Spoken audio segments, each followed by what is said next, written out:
Welcome back to the 2019 Golf Industry Show here in lovely Southern California today, thankfully. Yeah, the rain has finally stopped. I'm here on the GCSAA TV live stage, brought to you by Lebanon Turf with my pal, Professor Eric Irvin. Was at Virginia Tech, now at the University of Delaware. Department head of Plant Science Department head, chair, which is it? Chair of Plant and Soil Sciences. Chair of Plant and Soil Sciences. We do everything in Delaware. That's right, okay. So we left our conversation talking about superintendents that were managing these golf courses, maybe using some best management practices by implementing a nutrient management plan. But one of the things I try to stress to people from our experience, and I wonder if you've had the same, that when you write the BMPs, that's the beginning of the process. When you publish them, you've finally begun the process. And what we've been working on and sort of struggling our way through in New York is the implementation phase. How do we have some assurances? And that's why I liked your study so much, because it was real, like, here's what we think is happening. That's ultimately what we're doing best management practices Yeah, we've got these golf courses following these BMPs. Is it working? Is it working? Right? What's coming out of the stream? Because you know from your home state, some pretty indicting research has come out recently back home in Iowa. BMPs are being implemented on these farms for a decade and the water's not getting better. It was a bad sign for BMPs from a farm perspective. But what we've struggled with is just getting guys to sort of say, yes, I follow these BMPs. Here's my sort of process of what I'm doing, my facility level BMPs. Can you talk a little bit about what you've seen on how this is getting implemented in Virginia beyond those 7 or 8 golf courses that are happening? We did it. Are they doing it? We did it. Are they doing it? Well, everyone, I just heard last week at the Virginia Turf Conference when you were there that every golf course in Virginia now has a certified nutrient management plan. So everybody has stepped up to the plate. All 350 golf courses are in line.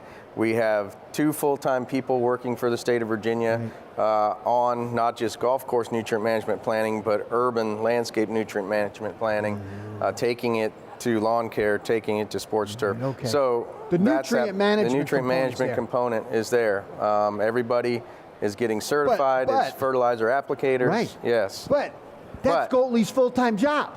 God love him. That's a lot of work to get that sort of level of implementation and buy-in just on the nutrient section. So it's no surprise in some ways that when we start talking wash pads, we start talking the various other BMPs they might put in place for IPM programs, that maybe this uptake's a little bit slower. I know Stacy's working in other states. Can you speak for a minute about her experience working, getting these BMPs off the ground in some of these other states? Sure. Well, so after Virginia, she worked with you in New York. The project's still ongoing. I'd like to hear how that's going from you. But she's worked with Maryland and the Mid-Atlantic and Eastern Shore golf course superintendents. A pretty heavy regulated state to get their project going. She's finished up Nebraska recently. I think Wisconsin's on the slate. Wisconsin's on the slate. South Dakota. We're finishing up Delaware as we speak. Very good.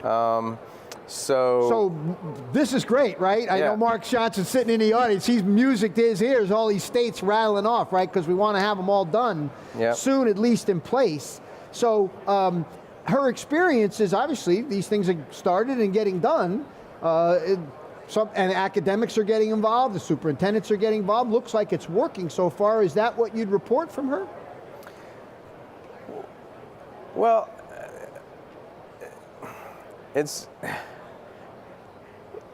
as you said, it's one thing to get the document in place. That's correct. It's another to continue working with superintendents to implement these BMPs. And keep it in their front of their brain that this is sort of codifying these standards that we all have to adhere to, right?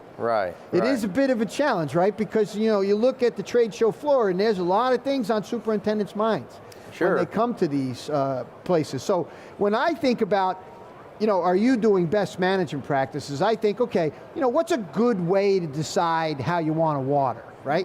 So I think, and I make jokes when I give a talk, maybe you're one of those touchy-feely superintendents, right? You take a probe and you feel it, and that's how you decide to water. Well, I guess you're checking, so that's good.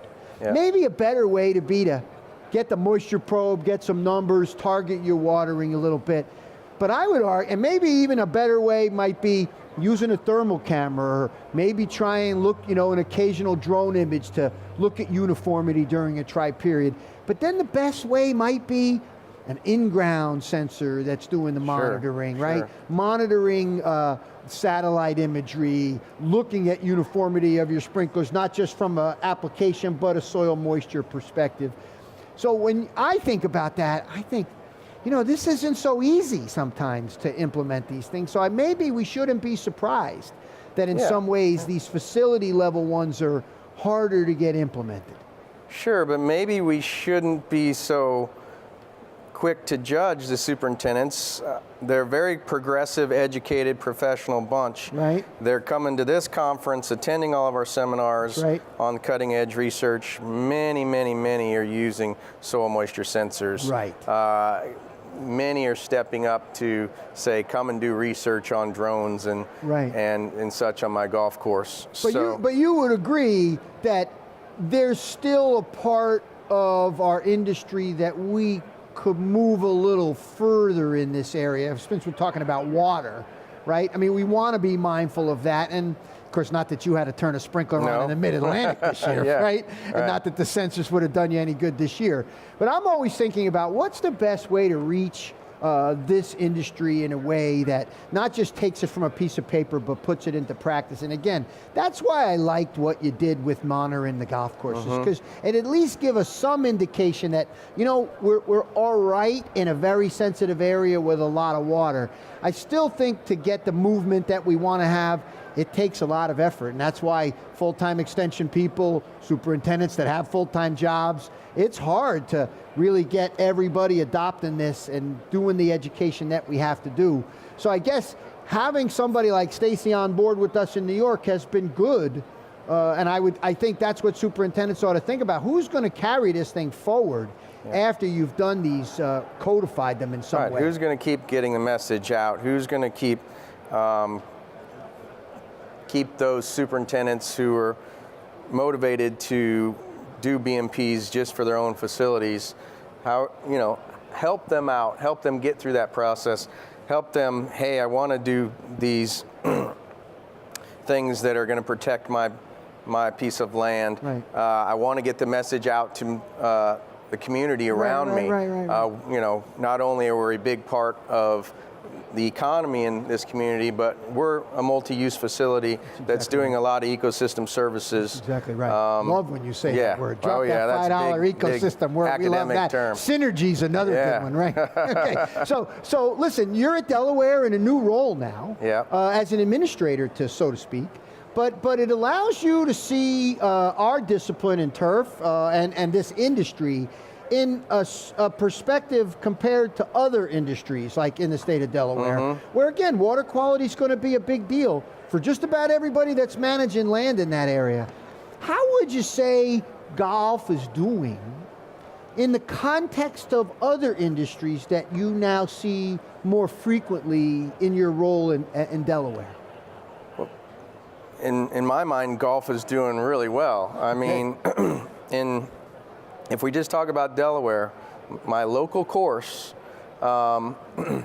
is part of Audubon, already had been part of a master's project monitoring water in and out of their course 10 years ago, before all this BMP stuff started. So, this is great. And this same findings, water's as clean or cleaner coming out of this golf course than coming in. And so, superintendents as a whole, I think, do really pay attention to being environmental stewards. That's right. Even as they get overwhelmed by golfer expectations and upper management. That's right. And again, imagine you are the turf professor and the chair of the department there, so you're representing our industry to the other academic disciplines.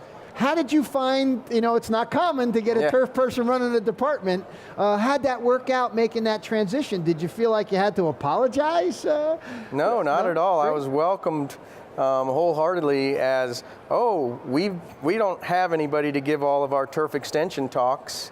Landscape management is huge in Delaware, up through the Philly. Because it's a heavily urbanized state. Heavily urbanized state, and I was happy to fill in, start giving those talks. I was happy to review all of their turf fact sheets. Excellent. Saw that they were right on point. Excellent. And so it's been surprising to me how they've looked at turf as such a large part of the horticulture industry. Well, and again, in an urban environment, in a water quality hotspot or sensitive area, you know, we have to be mindful of the inputs that we use, because there's an interaction, especially in landscapes with pavement and grass. Golf courses, you know, I like to say from an engineering perspective, are just a dream for surface water management because of the infiltration capacity that they have, right? So, you know, from my perspective, as we wrap up the sort of BMP section of this, golf courses really start in a great position, just by the nature of their landscape. There are at-risk areas, right? We would say the facilities, for example, are one of those areas where we do have to pay a fair amount of attention. What's their storm water management plan as it's coming off their roofs and their driveways, and where is it going? Is it stored on site? Where are they cleaning their equipment? Where are they storing those things that could be at risk? So we like to make sure that those things are focused on. That's certainly what we found. A lot of the challenges we faced moving forward didn't have a lot to do with what happened on the golf course. It happened where you were cleaning equipment, where you were filling things that you were going to then go and apply, right? So as we think about the BMPs moving forward, you know, what are the kinds of things? You're still in the Delaware's in the Chesapeake, yes? Yeah. Oh yeah. So you're still in those areas. You're working on the BMPs in Delaware already. Yeah. So you got an extension appointment when you got there? No. This is your service. Just happy to do it as service. This is my outreach. So looking out in the future, stepping back, you and I have been at this for quite a while. Are you hopeful? You're hopeful BMPs are going to be the kind of thing superintendents are just going to make part of doing business moving forward? Oh, for sure. I mean, look, very highly educated workforce, superintendents. Exactly. They're learning all these BMPs either in college or on the golf course with continuing education, with as their assistant superintendents moving up. These things are second nature to these guys. This is great. So I see the future is bright, that this is just something that's going to be a smooth transition, and most of the time it's happening already, except for a few hot spots once in a while. That's right. Right, and that their own analysis through working through the BMP document could help them find. Yeah, and I think that's the upside of the big GCSAA move on the BMP, with all those questions, all those things you have to work through.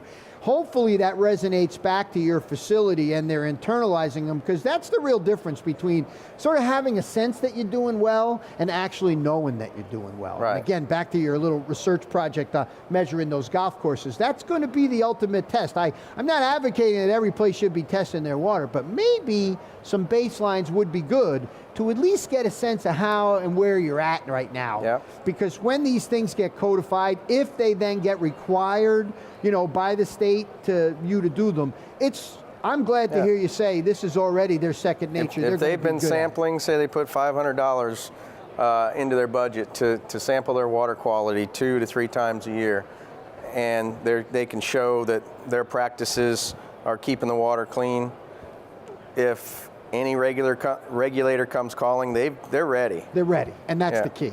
So listen, we're wrapping up. All right. You were an able replacement. I wouldn't call you Lou Gehrig to Wally Pipp, but you did pretty good for filling in for Stacy, and we're going to wish her fond regards to get better, and thanks for filling in for her, Eric. Great to see you. Thanks, Frank. And safe trips back to Delaware now. You too.